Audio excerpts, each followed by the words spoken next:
Kalar sealed the lower decks behind him. He used both manual locks and voice commands, but deep down he knew it wouldn't matter. The Rovara no longer obeyed the rules of steel and wire. Whatever haunted his ship lived deeper, in the echoes of his mind, in the folds of memory stitched into every bulkhead. And now it watched.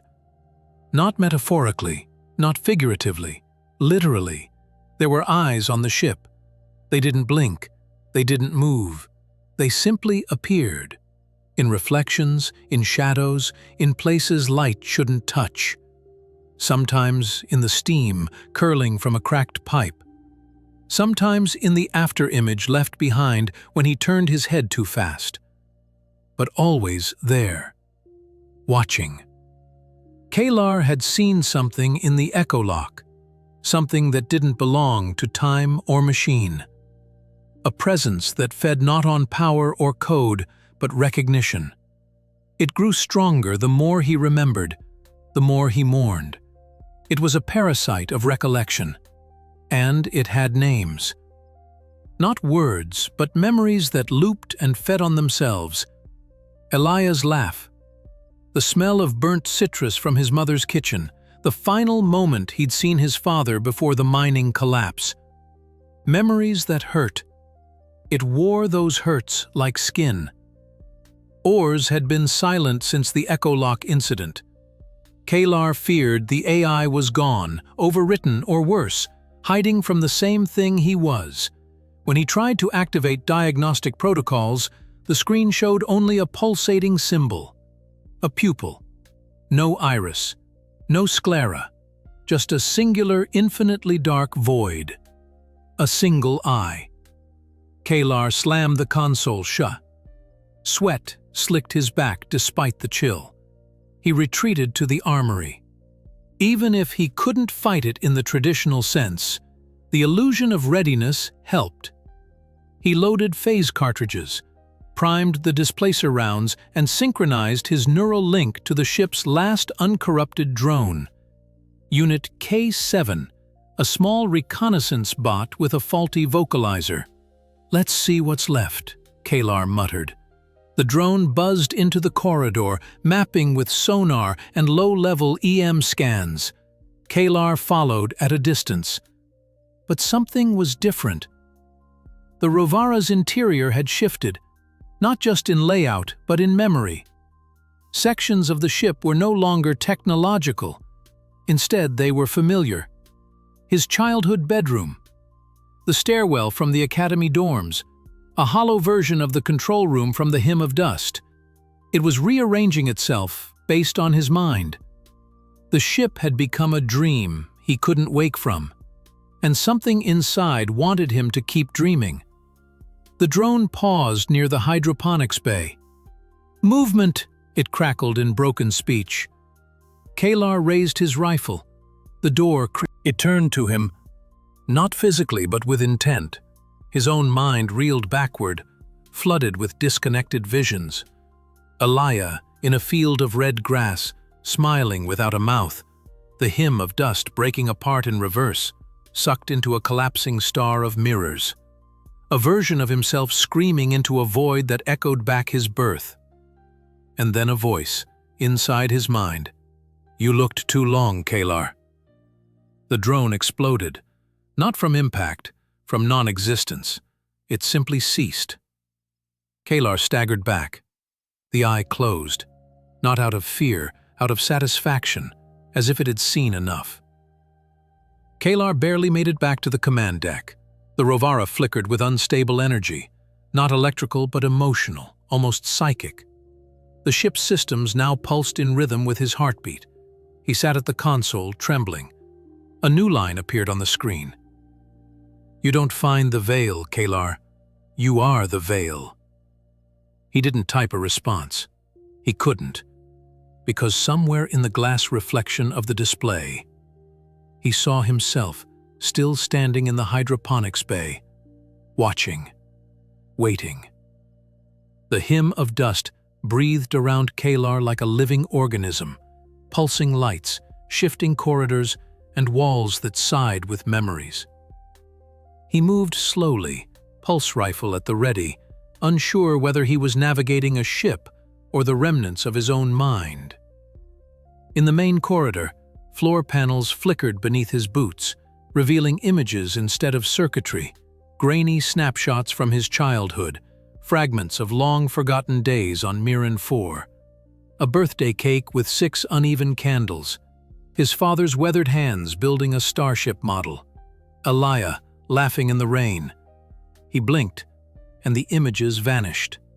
Orr's voice crackled through a comm node, thin and distorted. "Kalar, you're close, but so is it." Kalar's knuckles whitened around the rifle grip. "Define it." No response. He reached a sealed bulkhead, marked in cryptic alien glyphs. They were shifting, bleeding between known alphabets and unknown syntax, like the language was trying to remember itself. At the center, Kalar saw a symbol burned into the metal, his own initials.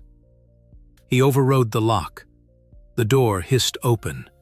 Inside was not a room, but a void, an impossible chamber that stretched into darkness, illuminated only by a faint column of light descending from above.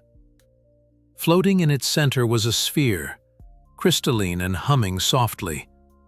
The archivist core. As he stepped in, a dozen reflections of himself emerged in the glassy floor, each one fractured, representing moments across his life. The boy who let Elia board the explorer vessel alone, the soldier who returned to a ruined homeworld, the man who ignored every warning to come here. The reflections spoke in unison. Every time you come back, you add more to the echo. It feeds on grief, and you never stop remembering. Kalar approached the core. It pulsed rhythmically, not unlike a heartbeat. A voice called from above, unmistakably Elia's, but wrong. It echoed with too many harmonics, like it came from dozens of mouths. "Do you remember the river, Kale? The day I fell in?" He froze. "That wasn't you," he whispered. "You weren't there. That was after you left."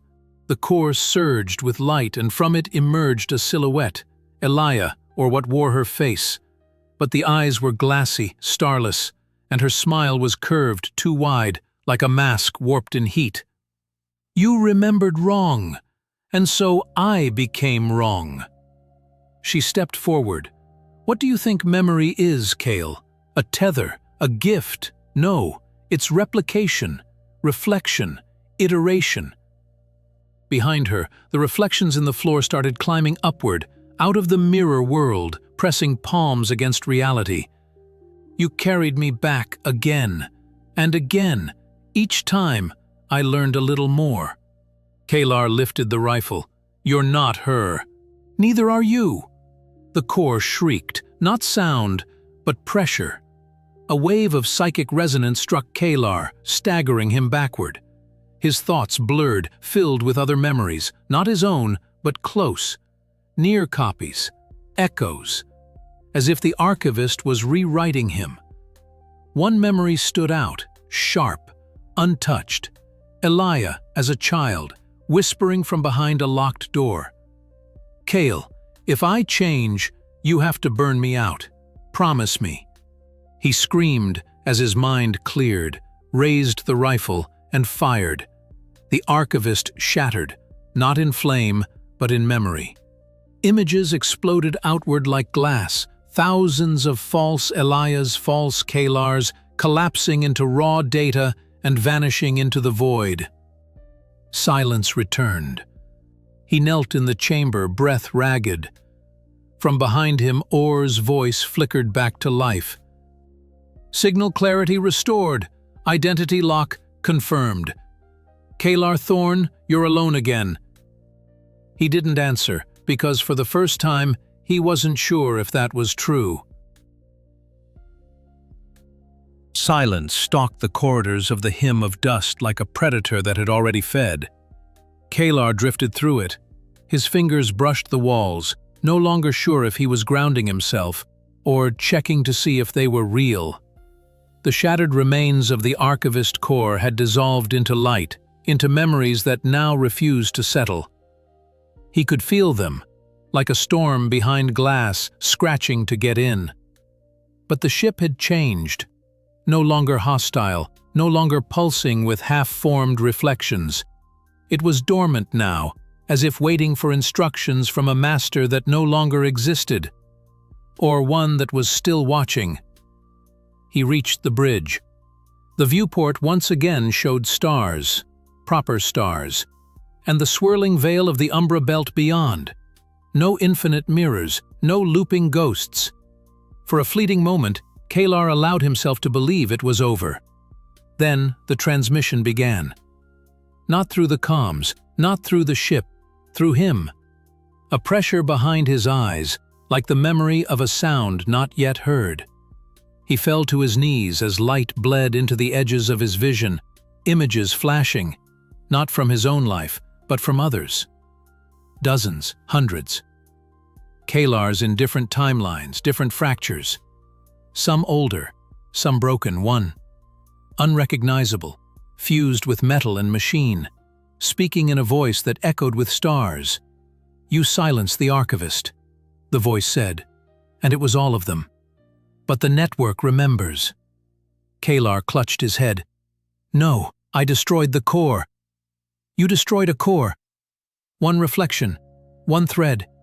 You didn't unwrite the echo, you strengthened it." On the bridge, the consoles came to life. Each screen showed a different moment, not just from Kalar's life, but from lives that could have been his. A version of him who left Elia behind, one who saved her, one who died trying. All simultaneously flickering, converging toward one outcome. The echo would reach the real. One screen zoomed in, an exterior feed from the Rovara, drifting far away now, almost forgotten. But the feed was wrong, the ship was still active, its systems online. And someone stood on the bridge. It was Kalar.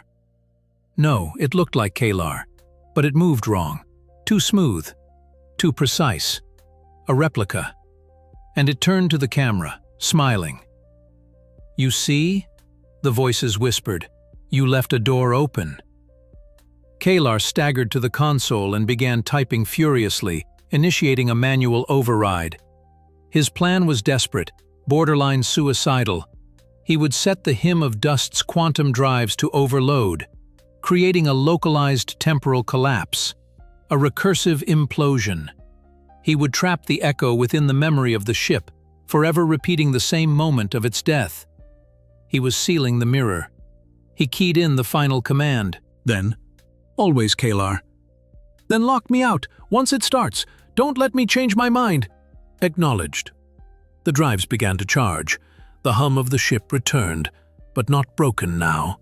Resonant, steady. The Hymn of Dust was waking, not as a puppet, but as a tomb. Kalar sat in the captain's chair, hands trembling. He looked out the viewport one last time. Beyond the glass, the stars shimmered, and in one of them, just faintly, he saw her. Elia. The real one, maybe. Or just the part of her he'd carried all along. "You remembered me too hard," her voice whispered in memory. "You loved me too much." He closed his eyes and smiled. The countdown reached 0. The ship bloomed inward, a flower of folding light and collapsing timelines, and Kalar Thorne was no longer anywhere. But his echo remained, silent, waiting, just in case. Darkness. Not the absence of light, but the absence of direction. Kalar opened his eyes, and for a moment reality had no edges, no floor, no sky, no sound. Only a velvet void that cradled him like a memory of warmth. He should have died, should have vanished in the recursive implosion of the Hymn of Dust, but death hadn't come. He had been intercepted. Shapes slowly coalesced around him, fragments of space and time stitched together like broken reflections. A corridor from the Rovara, a sunlit hilltop from his childhood, the scent of engine coolant, the echo of Elia's laugh. Each memory hovered, tethered to nothing. He stood, or imagined standing, and a path formed before him. Not a road, a decision. He walked. Each step pulsed with significance. Beneath his feet, the floor shifted, moments from his past, choices made and unmade. He passed through himself arguing with Elia as teenagers, himself refusing a job offer that would have stationed him away from the Umbra Belt, himself alone in the Rovara's medbay, staring at a photo of her, unable to sleep. This wasn't a dream. It was the core truth of what the archivist had always been: memory as infection, regret as recursion, love as the perfect loop. A figure appeared ahead, seated on a bench that didn't exist a moment ago. Elia, but different.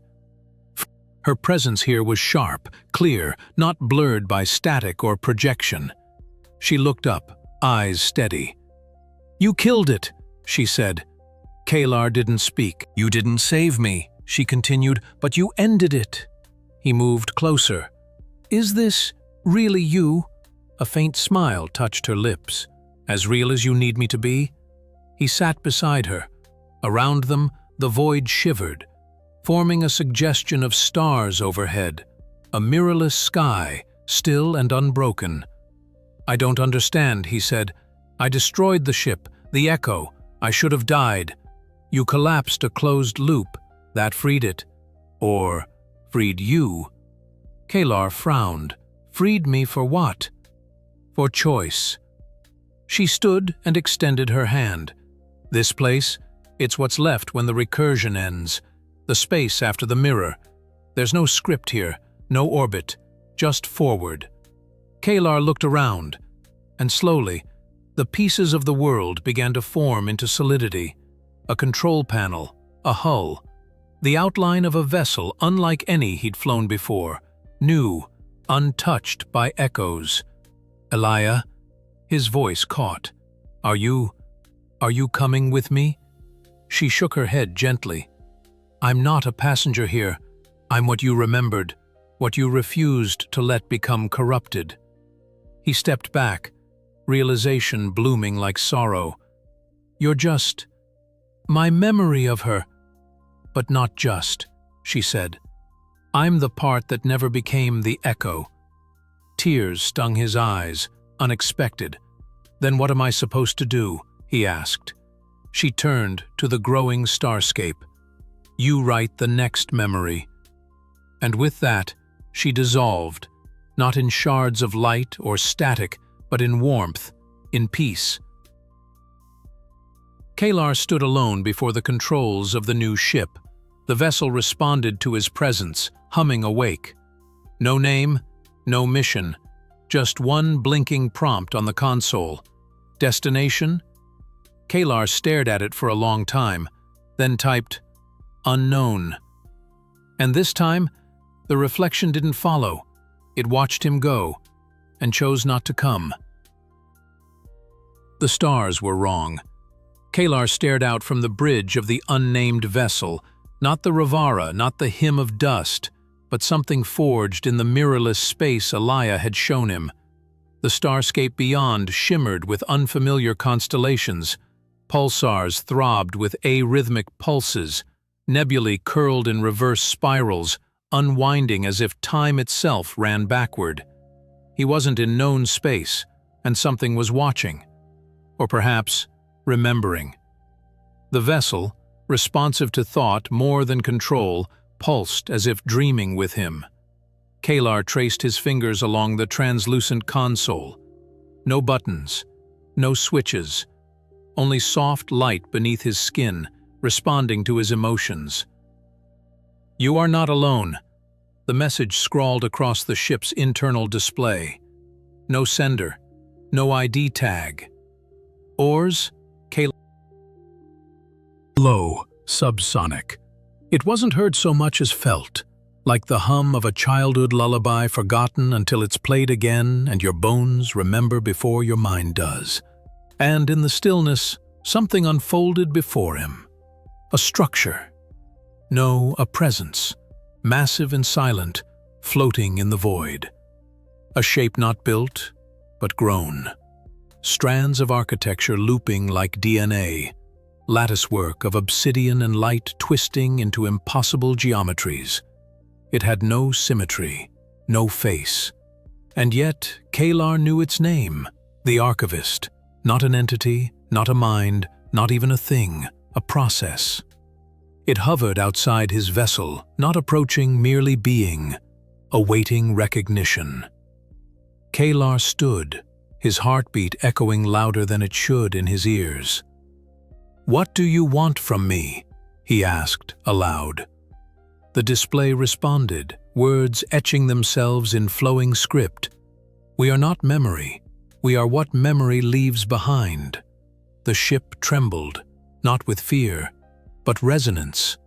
The Archivist pulsed again, and suddenly Kalar saw everything. Elia's fragmented message was not just a warning, it was a seed, encoded with a cognitive signature. The hymn of dust had not been haunted. It had been infested with the shadows of choice and obsession, of the recursive loops of a human mind unwilling to let go. Kalar's reflections had not mimicked him. They were simulations, growing more accurate with each remembering. And the Archivist had watched, learned, not as a predator but as a library of consciousness, assembling identity from grief-stricken minds. "You made us by remembering. You freed us by choosing." He swallowed. "So what happens now?" The stars flickered, and a door, not physical, not literal, opened in the space between the vessel and the Archivist. A chance. A path. One step forward. No loop, no mirror. "We offer a trade, your past, for what comes after." Kalar stood silent. He looked down at the only physical thing left with him, a photo, half-burned from the Rovara's firewalls.